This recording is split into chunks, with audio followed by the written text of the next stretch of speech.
And we're bringing the funk with this one, right? So Yvette Kelly-Fields, she's right over here. She's the executive director of the Wesley Community Center.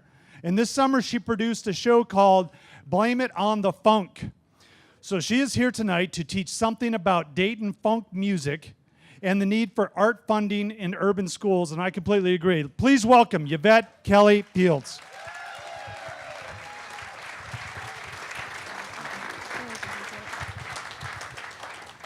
Hello. So, 1 second.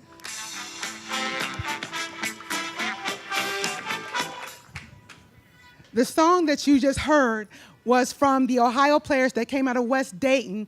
And 7 years prior to that song, in 1966, the Wesley Community Center was established to the backdrop of the 1966 riots, which you see here where the National Guard was called in. This year, the Wesley Community Center is celebrating 50 years of serving the West Dayton community in education, health and wellness, and workforce development. And we wanted to pay homage to our West Dayton roots, particularly Dayton funk music, which many of the groups came out of West Dayton. So this school right here is Roth High School, and Roth High School was one of the many schools that a lot of Dayton funk artists went to, along with Dunbar and Roosevelt, that they had very strong music programs, and they had large auditoriums, so they hosted a lot of talent shows. So it was a lot of opportunity to produce amazing talent. So when you talk about the kind of talent that came out, you had very huge marching bands, which in a lot of Dayton public schools, they no longer have marching bands. They don't have the funding to have a music program in a lot of cases. Stivers right now is probably the most robust arts program. But because of the robustness of the programs back then, you had a lot of groups that were able to formulate into actual national acts. So we have the Ohio Players, which was very successful. They still tour. We have Slave. My brother was a part of Slave, so I was almost kind of famous. And then we have Heat Wave with Boogie Nights. And there's like literally 16 different Dayton funk groups that came out of Dayton, and they had a combined 100 top hits out of Dayton. So we asked the question, what happened that momentum has not continued? And this is the article here where one classroom was so happy that they were going to get used instruments because the budget for music and art had been cut so much, they didn't have instruments for the kids. And so they were happy that someone said we would fund that. So we thought we're going to do a funk show as a part of our 50th anniversary celebration. And a lot of those groups, surely they're at home, they're not doing a whole lot. They would love to come and do it for free. No, they are touring. They make a lot of money. We couldn't afford any of them. None of them. They were way too high. So we said, okay. We knew Shirley Murdoch, the former executive director, that's his aunt. So we called her and said, look, we're trying to put the show together. I'm going to write the play. Would you help us to find talent? She said, yes, I will help you. And she's very popular for a number of songs. She still tours, and she's Dayton-based. She has a number of Grammy Awards. Then we also went over to the Dayton Funk Museum, and I talked with David Webb, and they have an amazing, amazing exhibit at the Northwest Library on Philadelphia Avenue. You must go visit. And he helped and said, Yvette, we'll help support what you're trying to do. And then my personal friend, Keith Harrison, he actually played with a group called Phazo, and he is a Grammy Award winner.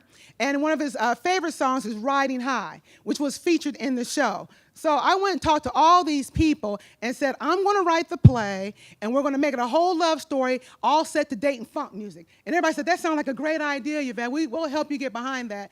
And so I needed a little bit more help. Now, this young man right here, this is my son. He goes to Stivers. He's in Muse Machine. He was a director for the whole show. He helped recruit the young lady on the end, Tashara May. She's a graduate of Stivers in that Wright State as a dance program. And the lady in the middle is Arvina, and she has her own dance program. And she went to Roth High School when all those Ohio Players and all of them were there. We decided to go recruit young people to sing and dance the songs because they would show up for just food and some crackers. And they were happy, so we could afford them. Of course, Stivers has a great program, found some kids there, but Thurgood Marshall, Dayton Dunbar High School, amazing talent there. So we went there and we scoured. Once we had the talent, once I had the help, we started to put together this show. My friend Stanford Mitchell of GM City Printing put together this amazing promo. Lamar Paisley, Shutter Eye, Photo did the photography for it. So we wanted to make it really slick and hot for the kids so they can have a real memorable experience. This young lady right here, She is as Styrus as a dancer. She was so shy, and we wanted to open up the scene with Skin Tight. And we said, we see a girl in high heels with tight pants on and her belly showing, and she's like, I never done any of that. My mom and dad are gonna freak out. And she was freaking out right up until she got on the stage. And when she got on the stage, she just tore it up. It was amazing. These are our two main characters, Kennedy Cook and also Edwin Mays, and they were the two lovers who grew up to funk music, and these tell their story. Kennedy Cook is a part of a very popular group called Wildflower.